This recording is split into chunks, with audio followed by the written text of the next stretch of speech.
మోకరించండి, ప్రార్థన చేసుకుందాం. ఈ దినం పరిచర్య నిమిత్తమై కావాల్సిన వారు కూడా అందరూ కూడా సకాలంలో సమయానికి వచ్చినట్లు దయచేసి ఒకరు ప్రార్థన చేయండి.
ఆమేన్.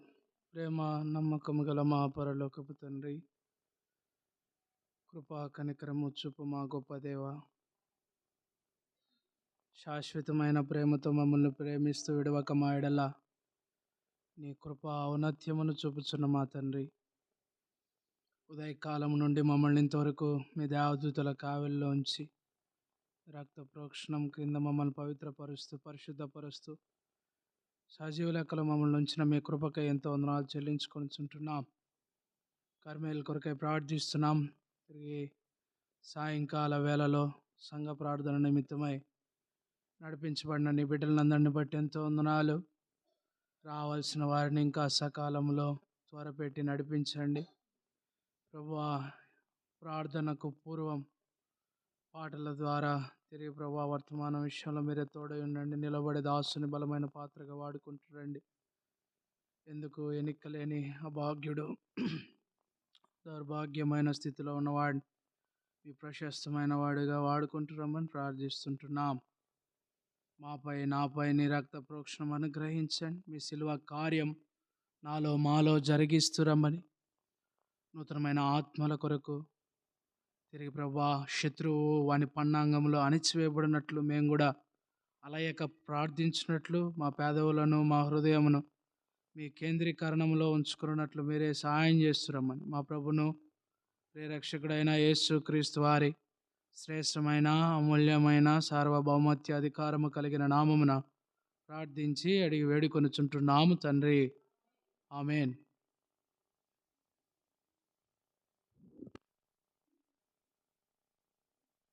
పాట సంఖ్య పెద్దపాట్ల పుస్తకంలో నుండి 598.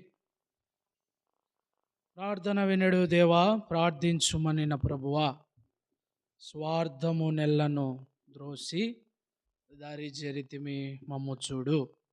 పాత పాటల పుస్తకంలో 587, కొత్త పాటల పుస్తకంలో 598.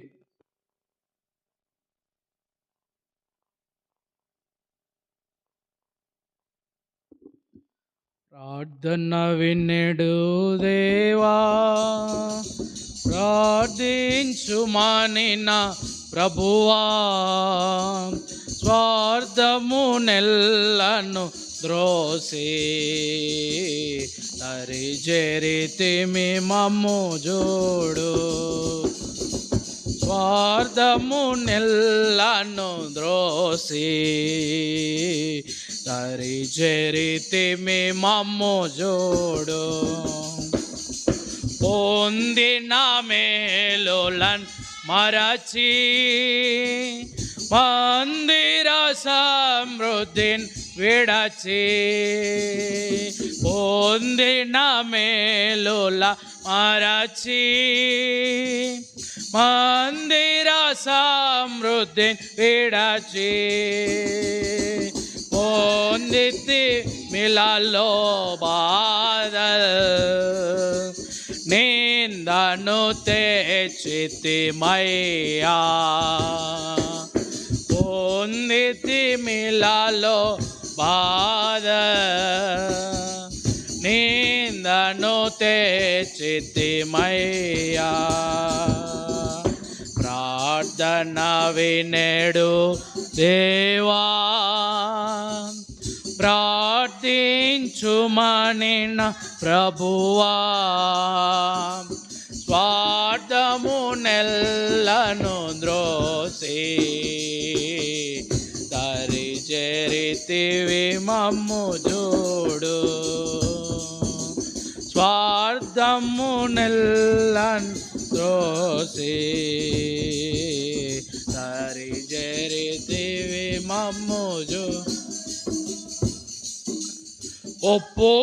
ఒప్పుకొనుచుంటే మిలలో మా పితరుల వలె మేము ఒప్పుకొనుచుంటే మిలలో మా పితరుల వలె మేము అపవిత్రులమై నీదు కోపము రేపితిమయ్యా అపవిత్రులమై నీదు కోపము రేపితిమయ్యా ప్రార్థన వినేడు దేవా ప్రార్థించుమని ప్రభువా స్వార్థము నెల్లను ద్రోసి దరి చేరితివి మమ్ము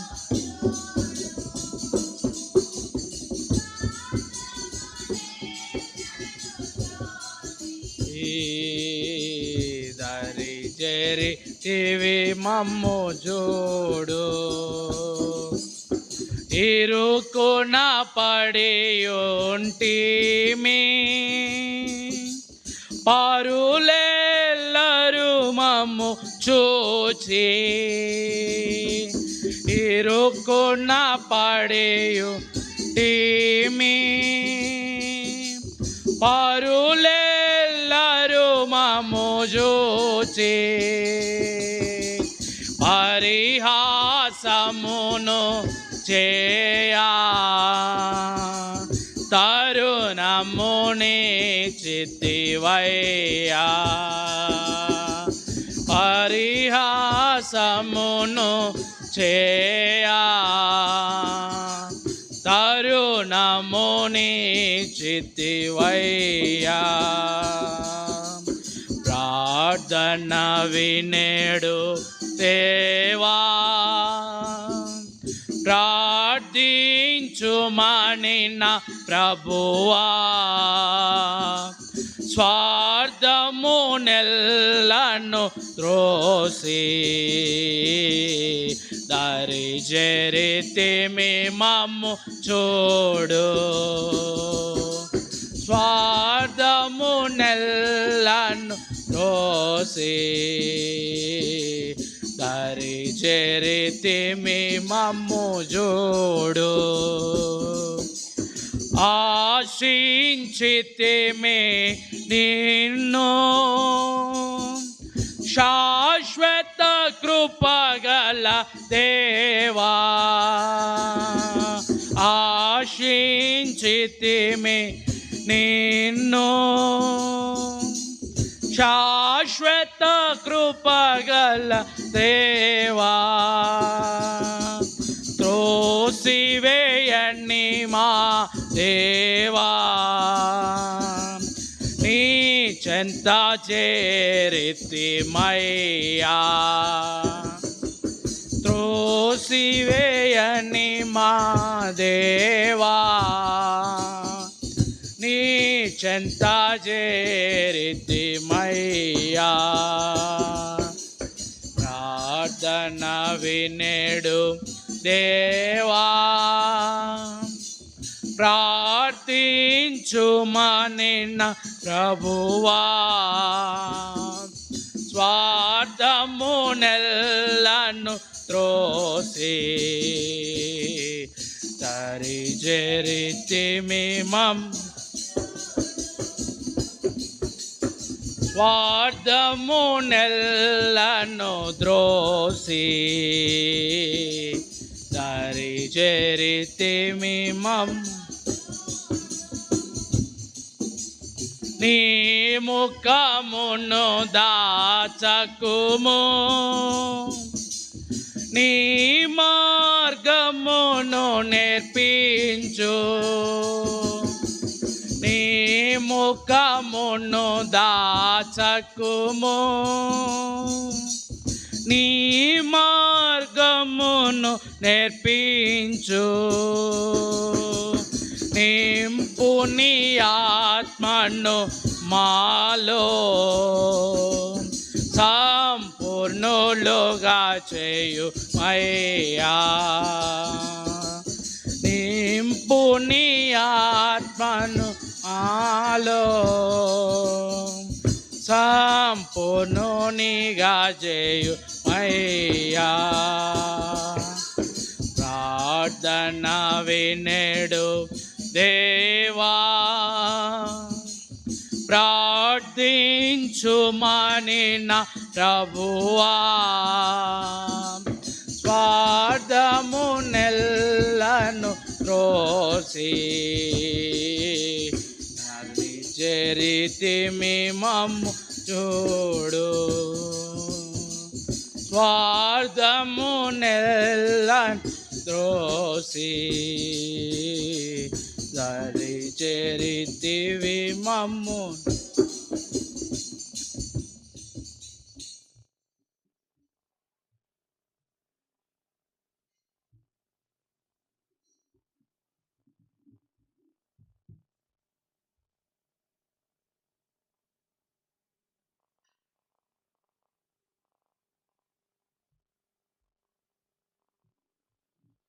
ప్రార్థన కొరకై చేరి వచ్చిన మనందరిని బట్టి ప్రభుకి ఎంతో స్తోత్రములు. పరిశుద్ధమైన బైబిల్ గ్రంథంలో నుండి మత్తయి సువార్త 13వ అధ్యాయం. పరిశుద్ధమైన బైబిల్ గ్రంథంలో నుండి క్రొత్త నిబంధనలో నుండి మత్తయి సువార్త 13వ అధ్యాయం 24వ వచనం నుండి 30వ వచనం వరకు. ఉత్తర ప్రత్యుత్తరముగా మొదటి వచనం నేను 24వ వచనం చదువుతాను, 25వ వచనం అట్లా వరుస మార్చి వచనం చదువుటకు ప్రయత్నిద్దాం. ఆయన మరి యొక్క ఉపమానం వారితో చెప్పెను, ఏమనగా పరలోక రాజ్యం తన పొలములో మంచి విత్తనము విత్తిన యొక్క మనుషుని పోలి ఉన్నది. నిద్రించుచుండగా మొలకలు పెరిగి గింజ పట్టునప్పుడు గురుగులు కూడా అగుపడెను.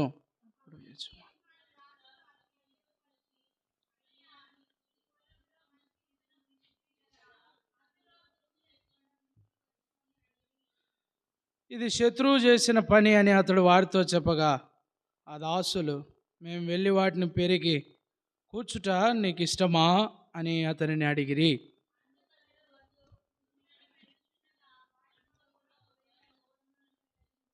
కొంతకాలం వరకు రెండింటిని కలిసి ఎదగనీయడి. కోతకాలమందు గొరుగులను ముందుగా కూర్చి వాటిని కాల్చివేయటకు కట్టలు కట్టి గోధుమలను నా కొట్టులో చేర్చి పెట్టుడని కోతగాండ్రతో చెప్పుదునెను. ప్రభు ఈ లేఖన భాగమును దీవించి ఆశీర్వదించి మనతో ఈ సాయంకాలము ప్రార్థన కొరకే మాట్లాడలాగున చిన్న ప్రార్థన చేసుకుందాం. దయచేసి కళ్ళు మూసుకోనండి. ప్రేమ నమ్మకము గల మా పరలోకపు తండ్రి, పాటల ద్వారా నీ నామంకు తీసుకురాబడిన మహిమను బట్టి ఎంతో వందనాలు, తిరిగి రాబడిన ప్రతి ఒక్కరిని బట్టి ఎంతో వందనాలు. మత్తయి సువార్త 13వ అధ్యాయం 24వ వచనం నుండి 30వ వచనం ద్వారా ఈ లేఖన భావాలను మాకు విరిచి పంచి పెడుతురండి. నిలవబడే దాసుడు అయోగ్యుడ పాత్రుడు ఎందుకు పనికిరాని దౌర్బల్యుడు ప్రభువా, మీరే ఆత్మ చిత్తానుసారంగా విరివిగా వాడుకుంటురండి. శిలువ కార్యం జరిగించండి. మీ రక్త ప్రోక్షణముతో నింపుతురమ్మని మా ప్రభును రక్షకుడైన యేసుక్రీస్తు వారి శ్రేష్టమైన మాకు ఏది అవసరమో ఆత్మీయమైన ఆహారమును మాకు అందిస్తురమని ప్రార్థించి అడిగి వేడుకొనుచుంటున్నాం తండ్రి. పిల్లరా, ఈ రాత్రికాల సమయంలో సంఘ ప్రార్థన నిమిత్తమై నీవు నేను కూడా చేరి వచ్చి ఉంటున్నాం. సంఘ ప్రార్థనలో సంఘము కలిసి ప్రార్థించుట. ఏమని ప్రార్థించాలా? అక్కరల కొరకు, అవసరతల కొరకు, లేమిలో ఉంటే కలిమిలో ఉంటే అవి తీర్చబడినట్లు, తిరిగి అనారోగ్యంగా ఉన్న ఆరోగ్యం కొరకు, ప్రతి దాని కొరకు సంఘమంతయు కలిసి సంఘ ప్రార్థనగా కేటాయించబడుతూ వచ్చింది పెద్దల ద్వారా. సంఘ ప్రార్థన మనకి ఏంటి నేర్పిస్తుంది అంటే, కుటుంబ ప్రార్థన ఓన్లీ కుటుంబంగా చేసుకుంటాం, విజ్ఞాపన ప్రార్థన ఒక్కరిగా చేసుకుంటూ వస్తాం, ఒప్పుదల ప్రార్థన ఒక్కరిగా చేసుకుంటూ వస్తాం. మరి ఈ సంఘ ప్రార్థనలో వ్యత్యాసం ఏంటంటే, సంఘముగా అనగా సహవాసముగా ఒకరితో ఒకరు కలిసి ప్రార్థించుటకై వచ్చుట. ఇది సంఘమంతా కూడి ప్రార్థించుట అని మనం చూస్తూ వస్తుంటున్నాం. అయితే ఈ రాత్రికాల సమయంలో మనం మన అంశంలోనికి వెళ్ళక పూర్వం మత్తయి సువార్త 13వ అధ్యాయం 24వ వచనంలో ఒక మాట రాయబడుతూ వచ్చింది. ఆయన మరి యొక్క ఉపమానం వారితో చెప్పెను. ఏమనగా, పరలోక రాజ్యము తన పొలములో మంచి విత్తనము విత్తిన ఒక మనుషుని పోలి ఉన్నది. పరలోక రాజ్యము తన పొలములో మంచి విత్తనము విత్తిన ఒక మనుషుని పోలి ఉన్నది అనే దాని మీద మనం ధ్యానించబోతున్నాం. ఒక రైతున్నాడు. ఆ రైతు తన పొలంలో విత్తనములు విత్తక పూర్వం దేనికోసం ఎదురు చూస్తాడు? వర్షము కోసం ఎదురు చూస్తాడు. ఎదురు చూడటం అంటే ప్రార్థించటం. వర్షము కోసము తను ఏం చేస్తాడు? ఎన్నో పాటలు పడతాడు, ఎన్నో ఇబ్బందులు పడతాడు, వీలైతే బోర్లు వేయిస్తాడు. కానీ ఎన్ని బోర్లు వేసినా, ఎన్ని కాలువల నుండి నీళ్ళు వచ్చినా, వర్షం వస్తేనే పంటలో ఏముంటుంది? సతవ, బలం. వర్షం వస్తేనే ఆ పంటకెంతో వృద్ధి. కనుక ఈ రాత్రికాల సమయంలో మనం ఈడ ఏం చూస్తున్నామంటే, పరలోక రాజ్యము తన పొలములో మంచి విత్తనము విత్తిన ఒక మనుష్యుని పోలి ఉన్నది. ఇక్కడ పొలము అనగా లోకము, విత్తనము అనగా, మంచి విత్తనము అనగా మనుష్య కుమారుడు. ఈ లోకములో మనుష్య కుమారుడు విత్తబడటానికై పరలోకమును తండ్రి యొద్ద తనకున్న ఆధిక్యతను, తనకున్న ఆ పేరును, తనకున్న ఆ ఔదార్యమును అంతటిని విడిచిపెట్టి ఈ భూమి మీదికి నలుగొట్టబడుటకై, విత్తనము విరిగితే కానీ మొక్క కాదు, అలాగుననే లోకంలోనికి యేసుక్రీస్తు ప్రభువారు మనుష్య కుమారుడిగా వచ్చాడు. ఇప్పుడు మనం ధ్యానించేది ఏంటంటే, మంచి విత్తనము. మనము దేవుని సన్నిధిలో మంచి విత్తనములుగా ఉన్నామా? ఇది మన ప్రశ్న. ప్రార్థన చేయక పూర్వం, ప్రభువా నేను ఏ విధంగా ఉన్నా, నా జీవితం ఏ విధంగా ఉంది, నీ సన్నిధిలో నేను ఎలాగున్నా, నీ సహవాసంలో నేను ఎలాగున్నా, నీతో కలిసి నేను ఎలాగున్నాను? చూడండి, విత్తనములు వేసేటప్పుడు విత్తనాలు లైన్గా వేసుకుంటూ పోతారు. మరి విత్తనములు వేసిన ఆ పంటతో పాటు పక్కన ఏం మొలుస్తాయి? కలుపు మొక్కలు మొలుస్తాయి. ఎందుకు మొలుస్తాయి అవి? విత్తబడిన ఆ చెట్టులో ఉన్న సారమును తినివేయటకై కలుపు మొక్కలు మొలిచేట్టుగా ఉన్నాయి. ఈ కలుపును ఏం చేస్తారు రైతులు? ఒకానొక సమయం వస్తుంది, ఆ సమయంలో వారంతా వెళ్ళి ఆ కలుపునంతా తీసేసి రోడ్డుకు అటువైపున, లేకపోతే ఆ ప్రాంగణము, ఆ పొలము చుట్టూ ఎక్కడో ఒక చోటున వేసేవారుగా ఉంటున్నారు.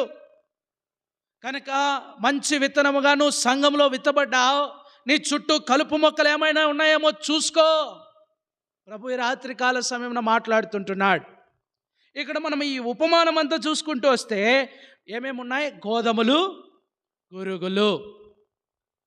మరి ఈ మనుష్య కుమారుడు ఈ పొలం చూసుకుంటే అతను పొలమంతా గోధుమలు వేసుకుంటా పోతూ వచ్చాడు. మరి ఈ గోధుమలతో పాటు పెరిగి పెద్దవయ్యే కొద్దీ గురుగులు కూడా కనపడుతూ వచ్చాయి. ఇంగ్లీష్లో గోధుమలు అంటే వీట్, గురుగులు అంటే టైర్స్. రెండు ఒకటే విధంగా ఉంటాయి. టైర్స్ను బ్రెజిల్ దేశంలో దేనికి వాడతారంటే, రాజ సంరక్షకులు టైర్స్ని తీసి ఇట్లా మనుషుల మీదకి విసిరితే రక్తం చిమ్ముతుంది, అంత షార్ప్నెస్. గోధుమలు ఎంతో సున్నితమైనవి, ఎంతో మృదువైనవి. అవి పిండి మిషన్లో వేసి కిందికి వచ్చిన తర్వాత ఆ పిండిని ముట్టుకుంటే ఎంతో చాలా సున్నితముగా ఉంటుంది. అదే ఈ గురుగులను వేసి చూడండి, అవి అసలు నలగవు. గురుగులు గోధుమలు చూడటానికేమో రెండు ఒకటే విధంగా ఉంటాయి. ప్రభు సన్నిధిలో కూడా గురుగులు ఉన్నాయి, గోధుమలు ఉన్నాయి. రెండు చూడటానికి ఒకటే విధంగా ఉంటాయి. మరి ఆ గురుగులను పోవాలంటే మనమేం చేయాలా? ఆ గురుగులు రావటానికి గల కారణాలు ఏంటి? అందుకే ఈ గురుగులకు హిబ్రూ భాషలో జునీమ్ అంటారు, తిరిగి గ్రీకు భాషలో జుజియాన్ అంటారు. ఈ జుజియాన్, జునీములను వారు యుద్ధాలు చేసేటప్పుడు వాడతారు. అంటే గురుగులు దేనికి వాడబడుతున్నాయి? యుద్ధానికి, కలవరము లేపనికి, అలజడి తీసుకొని రావటానికి. ఈ గురుగులు అనేటివి బాగా సంఘంలో, సహవాసంలో, కుటుంబం మధ్య ఎక్కువగా పెంపారంభింపజేయబడుతున్నాయి నేటి దినాల్లో. గోధుమల వలె ఉన్నామా? గురుగుల వలె ఉన్నామా? ప్రార్థించక పూర్వం. సరే, ఈ గోధుమలలోకి గురుగులు ఎట్లొచ్చినాయి? ఇక్కడ చూస్తూ వస్తే మనుష్య కుమారుడు వాటినేమో విత్తినాడు. విత్తిన తర్వాత ఆయన ఏమైపోయినాడు? నిద్రలోకి జారుకున్నాడు, నిద్రపోయినాడు. రైతు పొలంలో పంట వేసిన తర్వాత ఏమాత్రం కూడా నిద్రపోవటానికి సహకరించడు. ఎట్లా తెలుసు బాబు నీకంటే? మా తాతోళ్ళకు కూడా పొలాలు ఉన్నాయి. మిట్ట మధ్యాహ్నం పోతే మళ్ళా మధ్యాహ్నమే ఇంటికి నడుచుకుంటూ పోయేవాడు, రాత్రంతా మేల్కొనేవాడు. అంటే ఇక్కడ ఏంటి అర్థం అంటే, రైతు అనేవాడు, లేకపోతే ఇక్కడ విత్తనాలు విత్తిన మనిషి ఏం చేయకూడదు? నిద్రపోకూడదు. నువ్వు నేను కూడా సంఘంలో దేవుని సన్నిధిలో విత్తబడిన వారముగా ఉంటున్నాం, లేకపోతే విత్తనములు విత్తే వారంగా ఉంటున్నాం. మన జీవితంలో ఆత్మీయమైన నిద్ర ఏమాత్రం కూడా రాకూడదు. నిద్ర వచ్చిందంటే గురుగులు ఏమవుతాయి? పెంపారుతాయి. లేకపోతే శత్రువు వస్తాడు, వాడు మన పొలంలో గురుగులను నాటి వెళ్ళిపోతాడు, వాడేమో వెళ్ళిపోతాడు, మనలో మాత్రం గురుగులు పెరుగుతూనే వస్తాయి. కనుక గురుగుల మధ్య, గోధుమల మధ్య తేడా ఏంటి? లేకపోతే అవి ఎందుకు వచ్చాయి? ఆ పంటలోకి ఇక్కడ మనం చూసుకుంటూ వచ్చినట్లయితే, ఆ పొలములోని మంచి విత్తనమును ఒక మనిషి విత్తుతూ వచ్చాడు, విత్తబడుతూ వచ్చినాయి. ఆ విత్తనాన్ని దేనికి సూచిస్తున్నాడంటే ఒక మనిషికి పోలుస్తున్నాడు. మంచి విత్తనాలు నీతిమంతులు అనుకుందాం. మరి గురుగులెవరు? గురుగులెవరు? నాశనము చేసేవారు, పంటకు హాని కలిగించేవారు, పంటను పైకి రాకుండా ఆపు చేసేటి ఈ గురుగులు. మరి ఈ గురుగులు రావడానికి గల కారణం ఏంటి? ఇక్కడనే మనం చూస్తూ వస్తే 24వ అధ్యాయం 25వ వచనం, మనుష్యులు నిద్రించుచుండగా అతని శత్రువు వచ్చి గోధుమల మధ్యన గురుగులు విత్తిపోయెను. మొట్టమొదటిగా ఈ గోధుమల మధ్యలోకి గురుగులు వచ్చినాయంటే కారణం నిర్లక్ష్యతత్వం. ఒక పొలమును మనం వేసిన తర్వాత నిర్లక్ష్యం అనేది చూపకూడదు. There is not at all should be the negligence. మన జీవితంలో ఏముండకూడదు? నిర్లక్ష్యం. నిర్లక్ష్యం ఉందనుకో గురుగులు వచ్చి నాటుకపోతాయి. శత్రువు వస్తాడు, గురుగులను నాటెళ్తాడు. ఇది మొదటి కారణం. మరి రెండవ కారణం దీంట్లోనే చూస్తూ వస్తే, మనుష్యులు నిద్రించుచుండగా అతని శత్రువు వచ్చి గోధుమల మధ్యను గురుగులు విత్తిపోయాడు. రెండవదిగా ఇది శత్రువు పని. నువ్వు గ్రహించు, సంఘంలో ఒక అలజడి లేపబడింది, సహవాసంలో ఒక అలజడి పెంపబారింపబోతుంది అంటే నీకు ముందుగానే తెలుసు ఇది ఎవరి పని? శత్రువు పని. రెండవ కారణం వర్క్ ఆఫ్ ఎనిమీ. మొదటిది నెగ్లజెన్స్, నిర్లక్ష్యం ద్వారా పొలము గురుగులతో నింపబడుతుంది. రెండవదిగా శత్రువు పని ద్వారా పొలము గురుగులతో నింపబడుతుంది. అంటే సంఘాన్ని శత్రువే నాశనం చేయబోతాడు. మరి ఎట్లా బ్రదర్ దాన్ని మనం సమకూర్చుకోవాలా? అది ఇంకా ఉన్నాయి, దాన్ని కూడా ధ్యానిస్తూద్దాం. అంటే 2 కారణాలు చెప్పే ఇప్పుడు. మొదటి, నిర్లక్ష్యతత్వంను బట్టి మనుషులందరూ నిద్రిస్తుంటే ఈ తోటమాలి ఏం చేయాలా? పొలమును కాయాలా? తాను నిద్రించకూడదు. శత్రువు అయిన వాడు ఎవరైనా వస్తాడేమో, ఏదైనా నాటిపోతాడేమో, శత్రువు పని ఏదైనా జరుగుద్దేమో అని ముందుగానే ఆలోచించిన వాడై తను కావలి కాసేవాడుగా ఉండాలా. మన కుటుంబంలో కావచ్చు, మన వ్యక్తిగతంగా కావచ్చు, మన సంఘంలో కావచ్చు, మన సహవాసంలో కావచ్చు, గొడవలు కొట్లాట్లు లేకపోతే అసమాధాన స్థితిని తీసుకొచ్చేది మన నిర్లక్ష్యతత్వమే. అసమాధానాన్ని తీసుకొని వచ్చేది శత్రువు యొక్క పనే. నువ్వు చేసుకునేది మాత్రము కాదు. ఇది రెండవది. మూడవది, ఇదే దాంట్లో చూస్తూ వస్తే నిద్రించుచుండగా అనగా లేజీనెస్. నిద్ర దేనికి గుర్తు? సోమరితనం. సోమరి యాడికి పోమన్నాడు? చీమల దగ్గరికి ఎందుకు వెళ్ళమన్నాడు? చీమలు వచ్చే కాలానికి ఇప్పుడే ఏం చేస్తాయి? ముందుగానే ఆహారాన్ని సిద్ధపరచుకుంటాయి. మన పొలములో గోధుమలతో పాటు గురుగులు వచ్చాయంటే మొదటిగా గల కారణం నిర్లక్ష్యము, రెండవదిగా అది ఒక శత్రువు పని, మూడవదిగా మన సోమరితనమే. ఎంతమంది మనము సంఘంలో సోమరులుగా ఉన్నాం? ప్రార్థిద్దాం. ప్రభువా మమ్మల్ని క్షమించు, నీ వాక్యం ద్వారా మాతో మాట్లాడుతూ వచ్చావు, ఇక నుంచి నేను నిర్లక్ష్యం చేయను. నీ సన్నిధికి సమయానికి వస్తా, నీ సన్నిధిలో సమయానికి నేను ఉండడానికి ప్రయత్నం చేస్తా. ప్రయత్నించడం మాత్రమే కాదు, ఉండాలి. ఈ నిద్ర అనగా సోమరితనం. ఎంత సోమరితనం! ఎంత సోమరితనం! ఒకరికి ఎన్ని తలాంతులు ఇచ్చాడు? ఒకరికి ఎన్ని తలాంతులు ఇచ్చాడు? 2. ఒకరికి ఒకటి ఇచ్చిన వాడు ఎంతో సోమరైపోయినాడు. అప్పుడు వాడిని ఏమన్నాడు? యజమానుడు ఒకానొక సమయం వచ్చాడు, ఏమన్నాడు? చెడ్డదాసుడా, ఆ పేరు మనకొద్దు, ఆ పేరు మనకొద్దు. పొలములో గురుగులు వచ్చినాయంటే కారణం నిర్లక్ష్యం.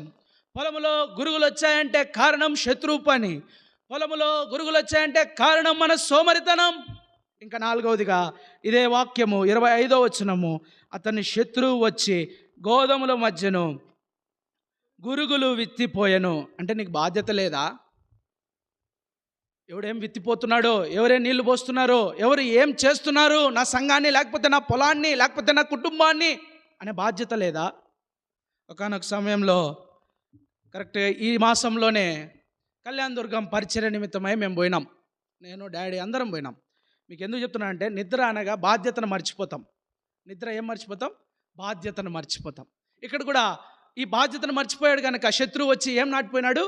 గురుగులు నాటిపోయినాడు. అది నేను చెప్పబోతున్నా. మేము కళ్యాణదుర్గం పరిచర్య నిమిత్తము 10 రోజుల పరిచర్య. 24వ తారీఖు డిసెంబర్ వెళ్తే జనవరి 3వ తారీఖు అనగా 2వ తారీఖు కూడా బర్త్డే అక్కడే సంఘం అంతా కలిసి చేస్తూ వచ్చింది. 3వ తారీఖు మేము రిటర్న్ వచ్చినాం. అక్కడ జరిగింది ఏంటంటే, అక్కడ ఉండే దైవ సేవకుడు ఐజయా గారికి ఒక అలవాటు ఉంది. 3 పాటలు పాడతాడు. ఉదయాన్నే 4:30 లోపు, 4:30 నుంచి 5 లోపు 3 పాటలు పాడతాడు. 3 పాటలకు ఎంత పెద్ద గెస్ట్ స్పీకర్ అయినా వచ్చి ఏడ కూర్చోవాలా? ఫ్యామిలీ ప్రేయర్లో కూర్చోవాలా. కూర్చోకపోతే వాడు ఎంతటోడైనా గెస్ట్ స్పీకర్ కానీ ఇంకొకటి కానీ ఎవరైనా కానీ పక్కన పెట్టేస్తాడు. మ్యూజిషియన్స్ టీమ్గా పోయినాం. రాత్రి ఒక చోట పరిచర్యకు తీసుకుపోయినారు. మేము తిరిగి వచ్చేసేసరికి 1 అయింది. ఒకటికి పడుకున్నాం. ఇంకా మాకు గుర్తుకు లేదు, బాధ్యతను గురించి చెప్తున్నా, మాకు గుర్తుకు లేదు. మేము లేచేసేసరికి అన్నీ అయిపోయినాయి. మరుసటి రోజు ఆదివారం, శనివారము 1కి వచ్చినాము, పడుకున్నాము. మరుసటి రోజు ఆదివారము. మా నాన్నేమో మమ్మల్ని లేపకోకుండా ఫ్యామిలీ ప్రేయర్కి పోయినాడు. మేమందరం బుక్ అయినాం. ఎవరెవరు ఉన్నాం? జాకోబు, తర్వాత వాళ్ళ కొడుకు కూడా ఐజయన్న కొడుకు, తర్వాత ఇంకా సేవకుని పిల్లలు, మిగతా విశ్వాసుల పిల్లలు అందరం అక్కడనే ఉన్నాం. ఎవ్వరం ఫ్యామిలీ ప్రేయర్కి పోలా.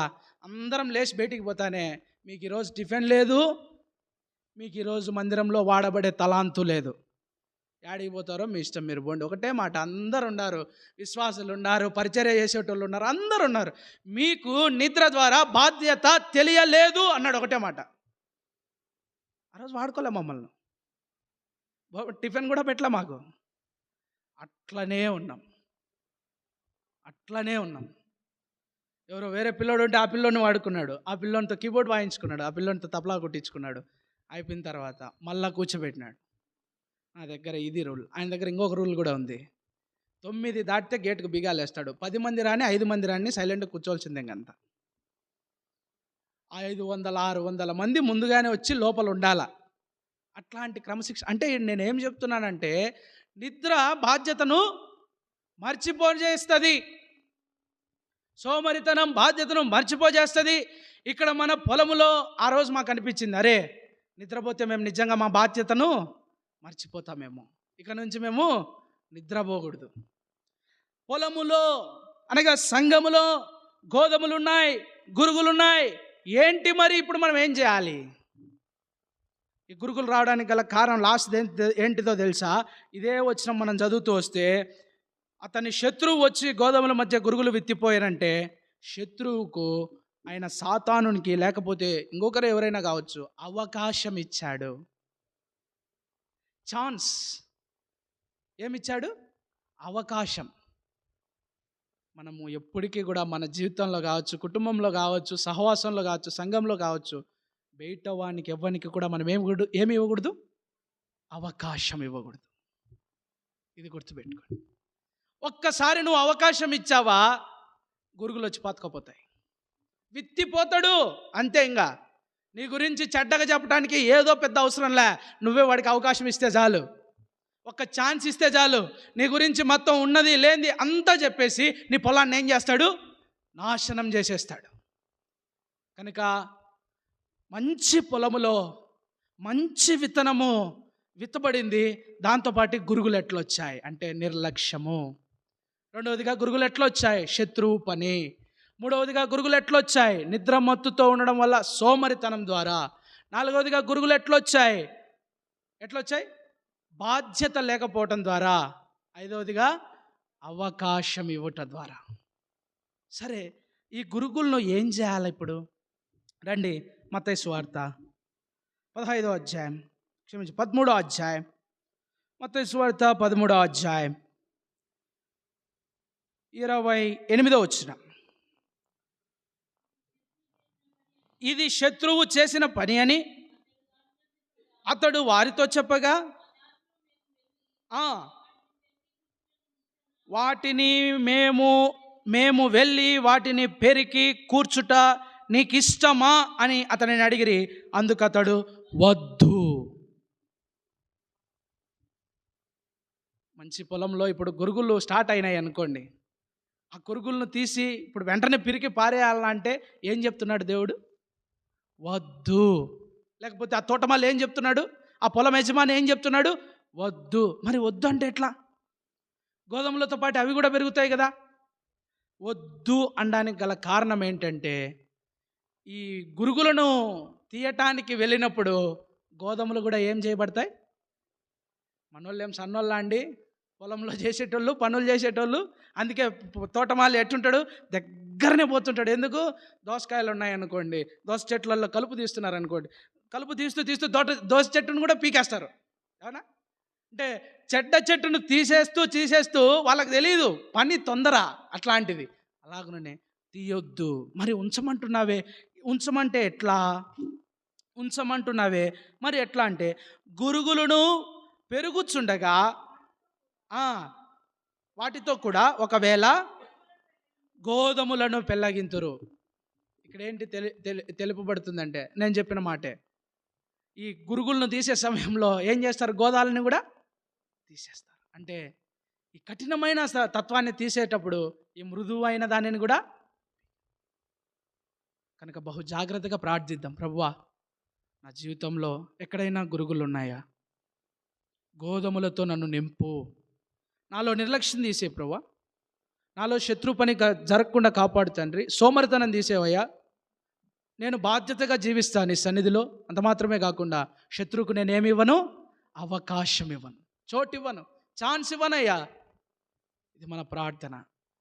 అవి తీసి పారేయాలంటే కొన్ని దినాలు అట్లనే ఉంచాలా.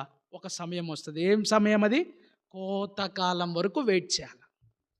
కోతకాలం వస్తానే గురుగులు గోధుమలు కనుక్కోవచ్చు.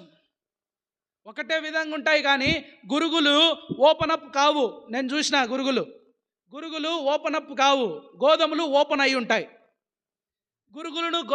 గోధుమలను కనుక్కోవడం చాలా ఈజీ. అప్పుడు ఏం చేయొచ్చు అంటే వాటిని తీసి ఏం చేయొచ్చంట, కట్టలు కట్టి కాల్చివేయచ్చు. మన జీవితంలో కూడా గురుగులు పెరుగుతున్నప్పుడు సంఘంలో కావచ్చు, పొలంలో కావచ్చు, ఆత్మీయమైన పొలంలో గురుగులు పెరుగుతున్నప్పుడు వాటిని పెరగనీయండి. ఎంతవరకు పెరుగుతాయి? ఎంతవరకు పెరుగుతాయి? కోతకాలం వరకే. కోతకాలం వచ్చిందంటే అవి ఏమైపోతాయి? This is waste. ఇదంతా ఏంటి? వ్యర్థమైంది. ఇది పనికిరాదు మనకు. దాన్ని ఏం చేస్తాం అంకుల్? పొలంలో అంత గోధుమలన్నీ మనము మిషన్ కాడించి అంతా చేసిన తర్వాత ఈ గురుగులన్నీ కట్టలు కట్టి ఏం చేస్తాం? అయిపోయాయి, బూడిద అయిపోతుంది. అంతేగాని గురుగులతో కలవద్దు, గురుగుల స్వభావాన్ని తీసుకోవద్దు. గురుగుల స్వభావం ఎటువంటిదో తెలుసా? యుద్ధము రేపేది, రక్తమును రానిచ్చేది. బ్రిటన్ దేశంలో ఈనేటికి కూడా వాటిని వాడుతున్నారు. కనుక ప్రియ సహోదరుడా, ప్రభు మంచి మాటలు మనతో మాట్లాడుతూ వచ్చాడు. మంచి పొలంలో 2 రకాల విత్తనాలు ఉన్నాయి. మొదటి రకం గోధుమలు, రెండవ రకం గురుగులు. గోధుమలు సాఫ్ట్నెస్, వీట్. గురుగులు థార్స్, అనగా ఎంతో కఠినత్వమైనవి. అవి రాయటానికి మనమే కారణం. నిర్లక్ష్యతత్వం, శత్రువు పని. మనము సోమరులుగా ఉన్నాం. ప్రార్థన చేద్దాం, మాలో సోమరితనమును తీసివేయి తండ్రి.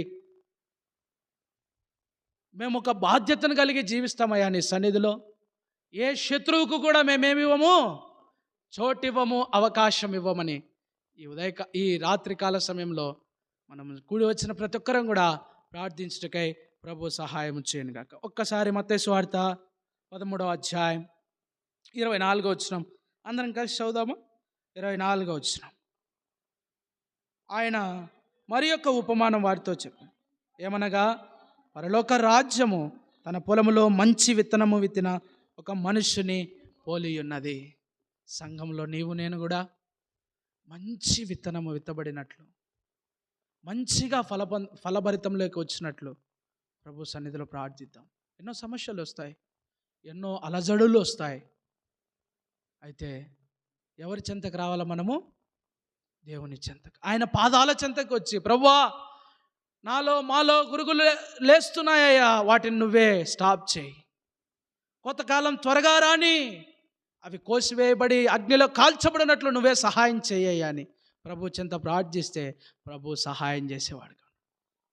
ప్రభు అట్టి కార్యమును మనలో జరిగించినట్లు ప్రభు మనకు సహాయము చేయనుగాక.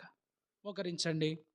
విన్న వాక్యానుసారంగా తిరిగి మందిరంలో అక్కరల అవసరతలు ఉన్నాయి. వాటి కొరకు, దైవ సేవకుని కుటుంబం కొరకు, బాధ్యులైన వారి కుటుంబంలో కొరకు, అనారోగ్యంగా ఉన్న వారి కొరకు, సంఘంలో ఉన్న ప్రతి ఒక్క దాసురాలు ప్రతి కూటముకు వచ్చినట్లు, తిరిగి ప్రభు మందిరంలో పరిచర్యలలో ఇంకా బలంగా వాడబడినట్లు, ఉన్న ఖాళీ ప్రాంతమంతా దేవుని పిల్లలతో నింపబడి కర్మేలు రానున్న దినాల్లో ఆశీర్వదించబడినట్లు భారంగా బాధ్యత కలిగి ప్రార్థించవలసిందిగా మనవి చేస్తుంటాం.